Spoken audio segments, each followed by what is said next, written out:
y'all, it's time for another planner chat. So thanks to everyone who watched my last planner chat video about how to get out of a planner rut.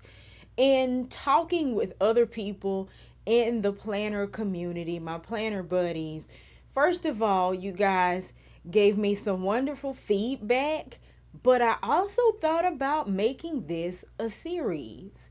You see, in thinking about that video, I got to thinking about all the things that cause us to lose our inspiration and cause our planner journey to become stagnant.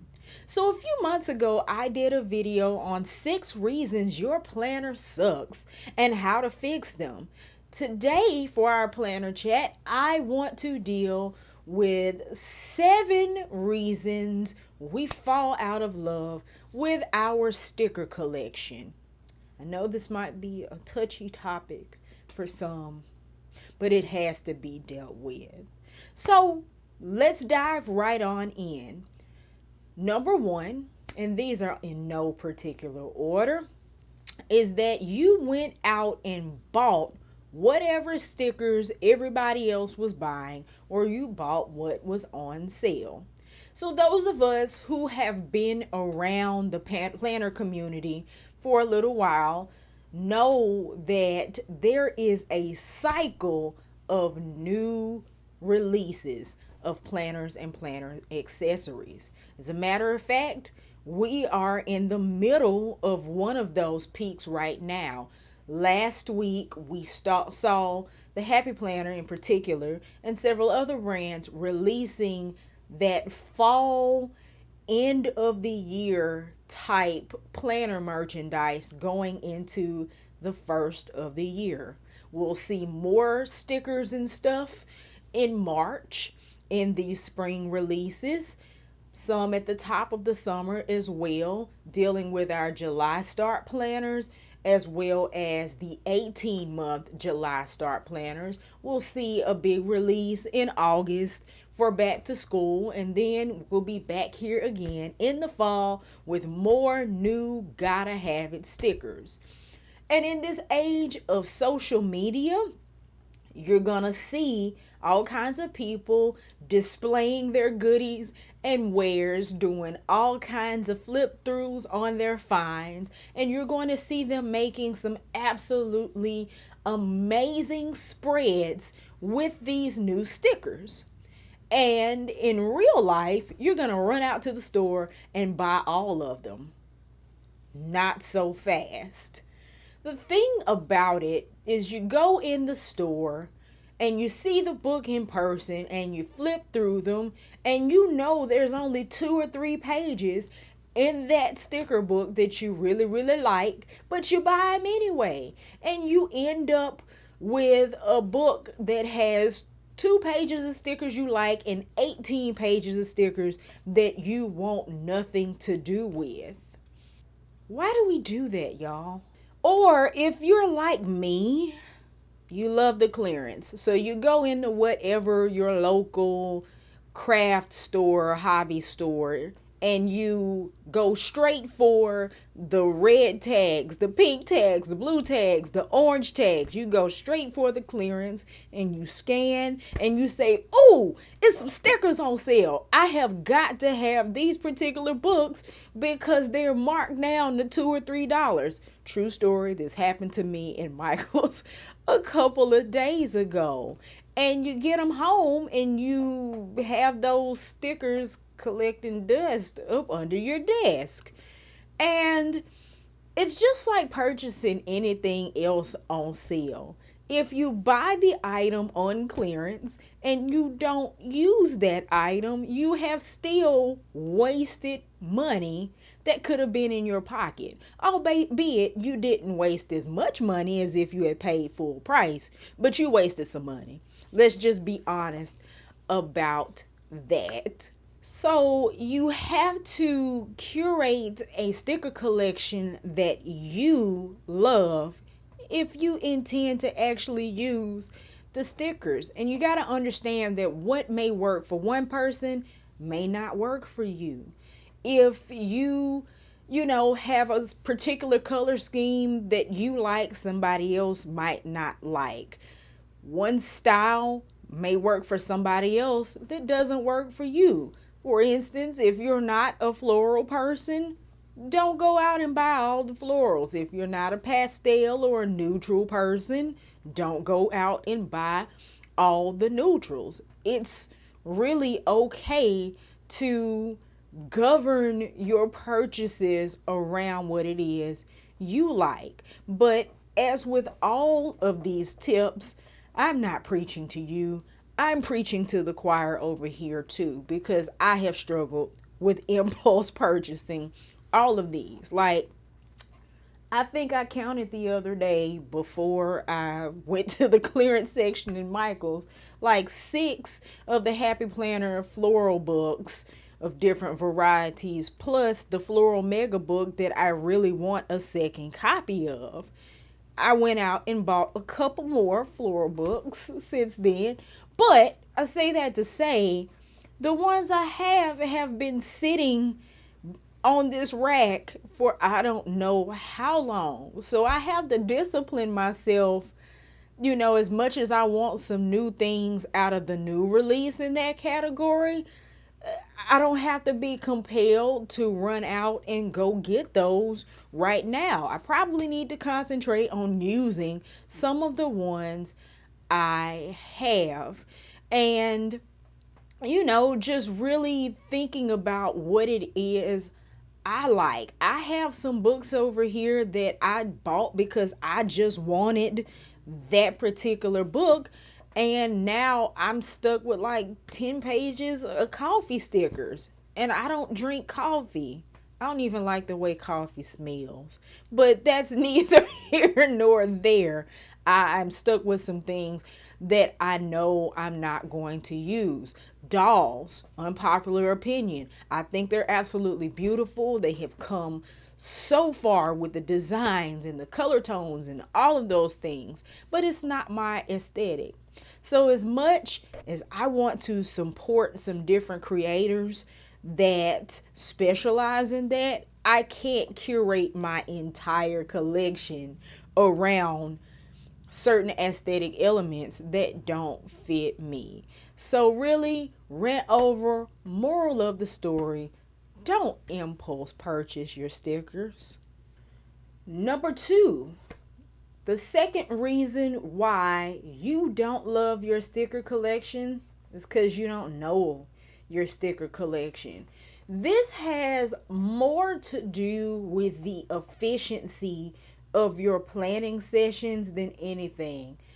There's something about sitting down to lay out your spread, or for some of you, spreads of the week, and you get stuck somewhere midway through that spread looking for the perfect sticker to go in this little space, or better yet, looking for a particular sticker that you saw somewhere that you must have for this particular spread.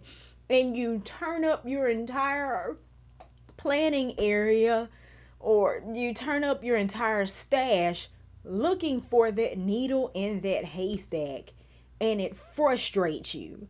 Or you sit down and you are looking for ideas and inspiration for what to plan, and you don't really remember what all you have. It's important that in your get an understanding of your sticker stash. I especially recommend this for people who are new to the planning world and new to collecting sticker books, to really take the time when you get your sticker books home, flip through them real good. Like really take stock of what's in them. Get to know what books have what style. Is it elegant? Is it fun? Is it playful? Like, what is the mood of that book? What is the general color scheme of that book? Is it a particular color story? Is it pastel? Is it bright? Is it black and white? what kind of colors exist in that book. Think about the fonts. Is it mostly cursive? Is it mostly sans serif? Is it serif? Etc., etc., etc. Get to know the contents and what your guts of your books consist of, so that when you sit down to plan, it's easy to know, okay, yeah, there's some bright watercolor flowers in Today is the Day.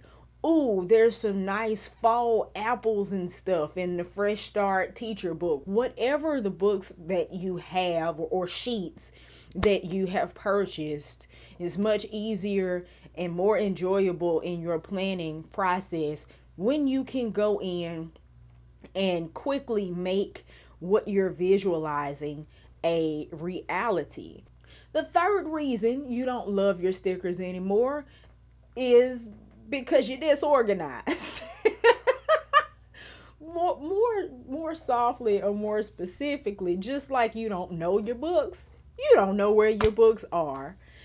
I'm going to actually take you guys on a little tour of how I actually store my stickers right now. It's not a perfect system, but it is a system, and that system works for me, which is, another tip within a tip. You gotta do what works for you. But let's take a look at that right quick.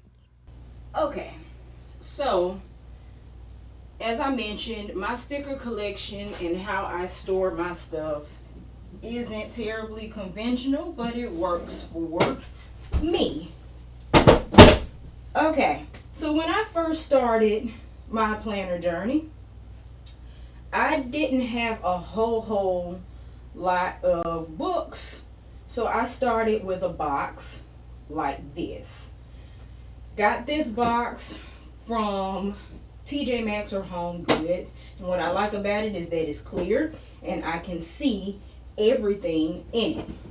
So nowadays, I store smaller books. I store things like my journaling stickers that I never quite figured out how to use, to be quite honest. Single sheets, when I have those. My accessory books. I store all of my mega books in this box as well. As you can see, I've almost outgrown it, but that's okay. I'll burn that bridge when I get there. Also, I have another another box.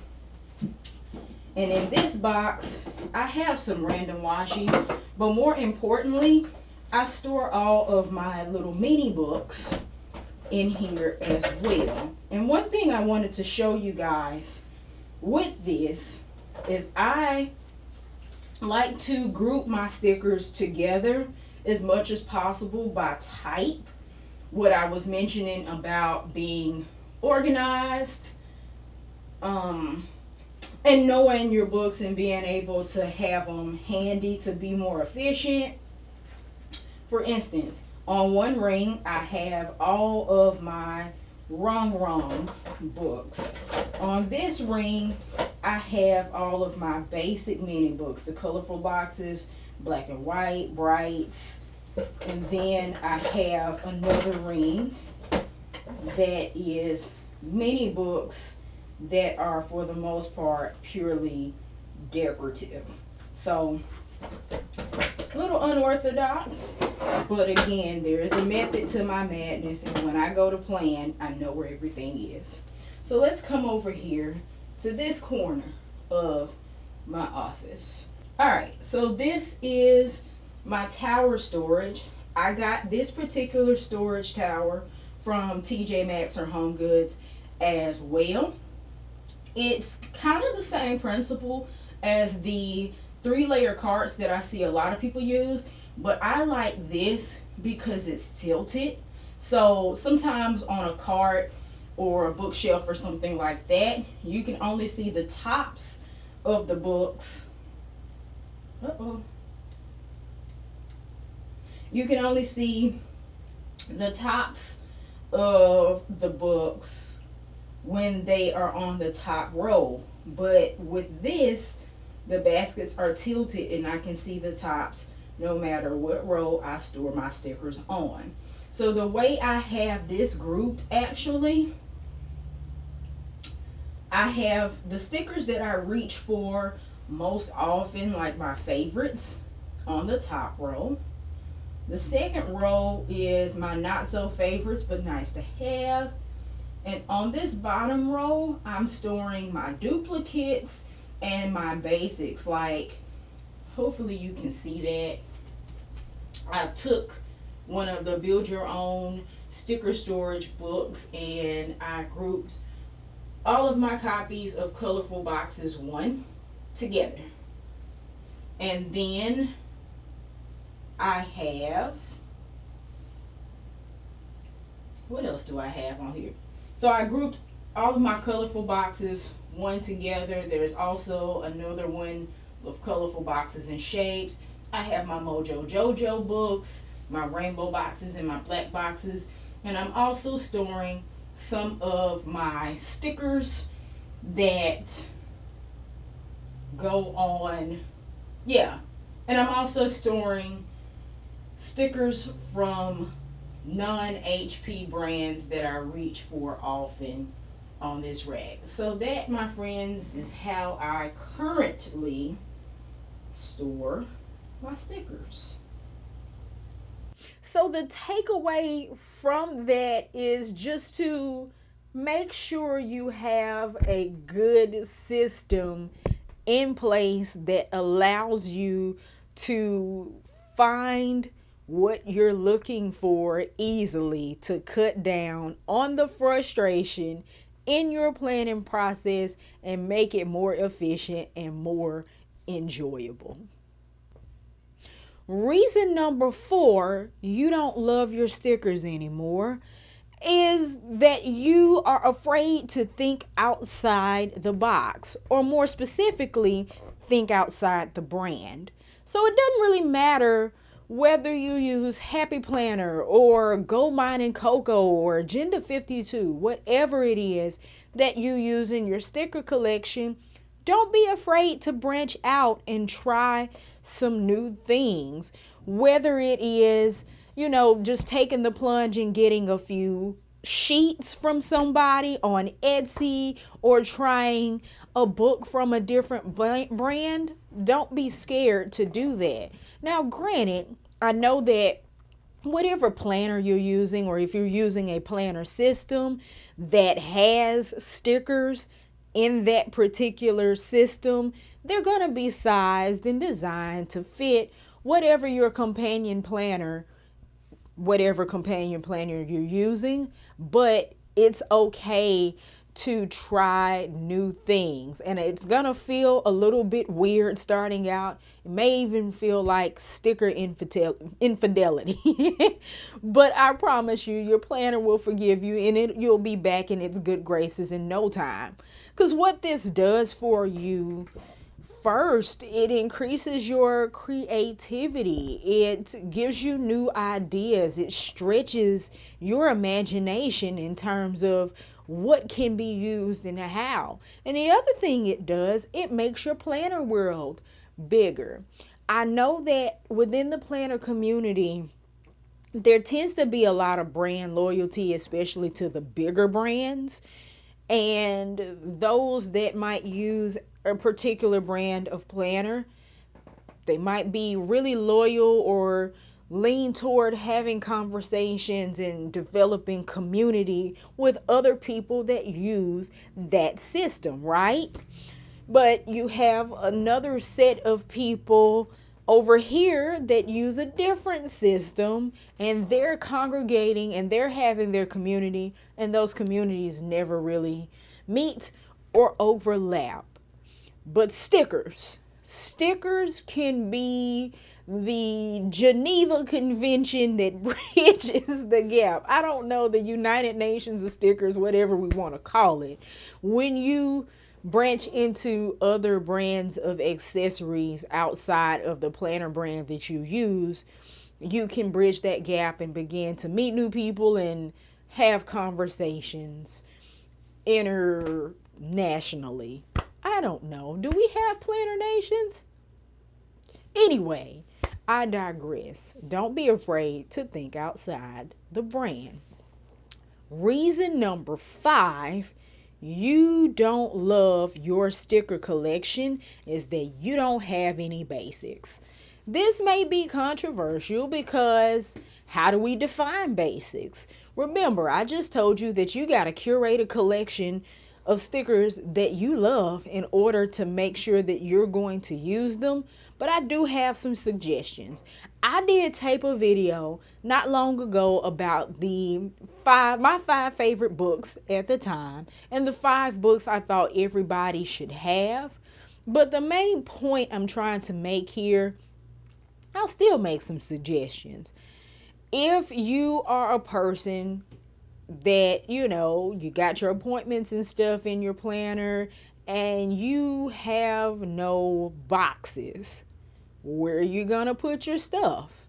Now, some of that is a symptom or a side effect of over decorating. Sometimes people will go and they will flower up, explode all over their planner spread, and then they get ready to plan and there's no space to put anything.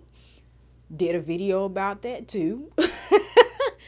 But it's easy to fix if you have solid functional elements like colorful boxes or colorful shapes that you can paste over those things. I think it's kind of hard to navigate if you don't have a rainbow book.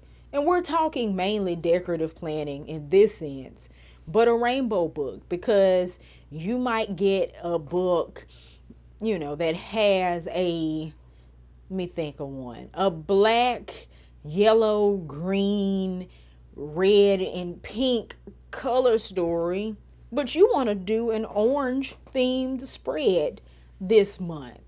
How do we make that work? Or you got black and white stickers, which are excellent to have, but you want a splash of color that you don't have in another book. That's where a rainbow book comes in very, very handy, because you're going to have what you need. So a lot of times we find ourselves kind of being aggravated with our sticker collection because we don't have some of the foundational things. We have so many specialized books that we're limited in what we can do sticker wise. So definitely, as you're building your collection, make sure that you're not just buying all of the quote unquote pretty things. Get you some stickers that can add onto your basic elements. If you are a functional planner like me, I'm actually a combo functional and decorative planner. I gotta have certain functional elements. I like, appointment stickers. I like errand stickers, cleaning stickers, etc. Get a book, I would suggest, if you're a sentiments person, that has good solid sentiments by themselves, that don't have other elements attached to them, so that you have something to fill in gaps. That's just my personal preference. You can take that suggestion and do with it what you will.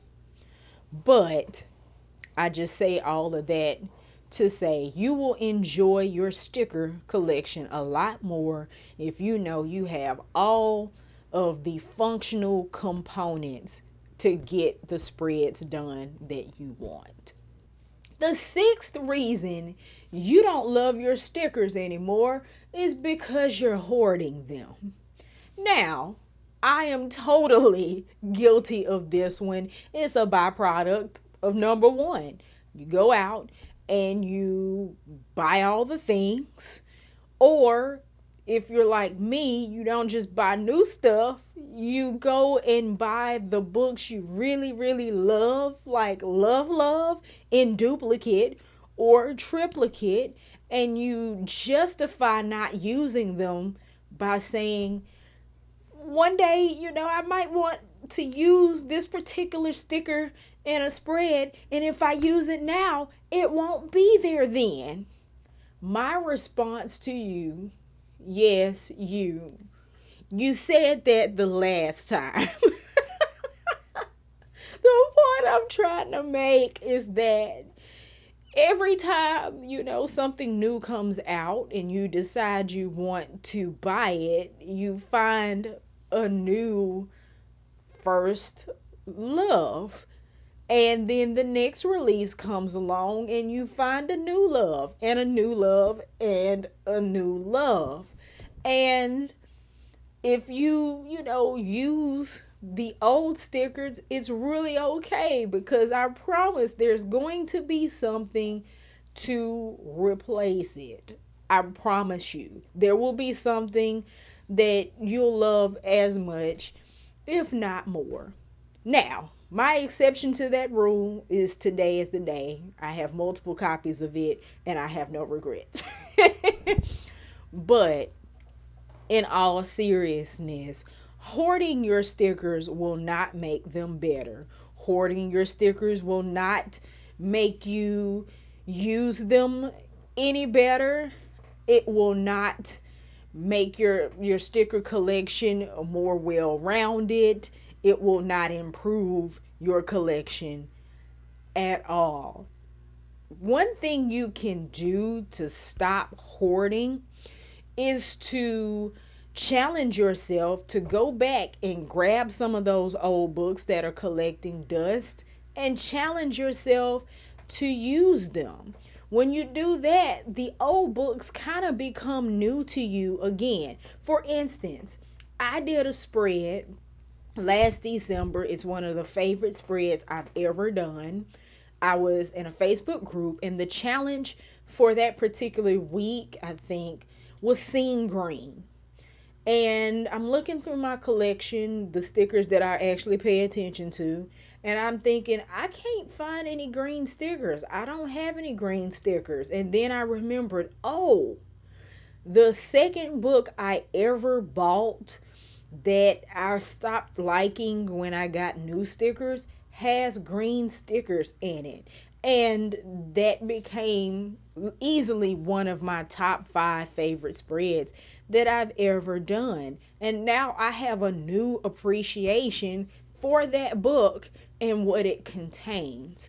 Another challenge you can do, especially for those of us who've been around a little while, find a newbie. Find somebody who is just starting out, trying to grow their collection, and bless them with some of those stickers that you have been hoarding. It'll save them money. It'll save you space.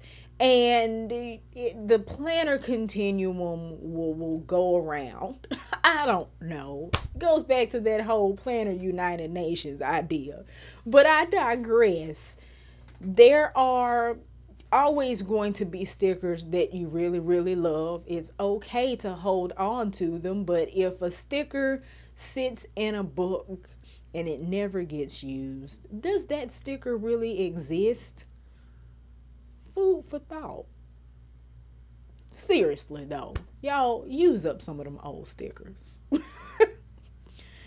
Last but not least, reason number 7 that you don't love your stickers anymore is that you can't live without them.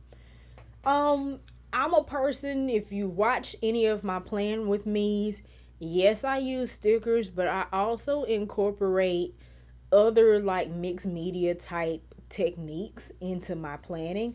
I know that's not for everybody, but being able to stretch out beyond my sticker collection allows me to appreciate it more because I'm not relying on them. I don't feel handcuffed to what's on this rack behind me because I have other options. So when I'm using stickers, I'm using the stickers that I really want to use. When I'm buying stickers, I'm only buying the stickers, hopefully, that I really, really like because it's not just absolutely necessary for me to have them. I'll be all right without the next 5 books because I know I have stamps, I know I have scrapbook paper, I know I have ink, I know I have gelatos, etc., etc. I know I have a printer. The list goes on. So I encourage you, planner to planner, that in your creative journey, for those of us that decorate, don't be afraid to branch out into other realms of paper crafting. Don't be afraid to connect with other types of planners. For example, if you are a regular, like, you use a happy planner or an Erin Condren or a passion planner, etc., etc., whatever you choose to decorate, connect with somebody in the Bujo community and learn some of the things that they learn. Like, Bujo people are famous for all kinds of doodles. They're famous for all kinds of headers. They make wonderful use of watercolor and ink and all sorts of other types of things, art journaling. You don't have to totally switch to that style. But if I know I can doodle something, which I do occasionally, or I know I can do a header, I don't necessarily have to dig through my collection for a header sticker or for a doodle. I've got an old book of icons behind me that I'm kind of nursing a little bit. But I know if I ever run out of those icons, I can draw them. Just, diversify your planning world in that way. And I encourage you to just dabble and pick up some new techniques that will help you not be as dependent on stickers, and you will always appreciate them and love them a little bit more for what they are. So with that being said, y'all be sure, of course, to like, comment, and subscribe. I want to hear from you. But let me know, do you love your sticker collection? And if you don't, why? What can we do about it? You guys, start the discussion down in the comments. I really, once again, want to hear from you and hear what you think. Together we know, together we grow. And as always, do what you love what you do, and keep at it. And I will see you guys for the next one. Bye-bye.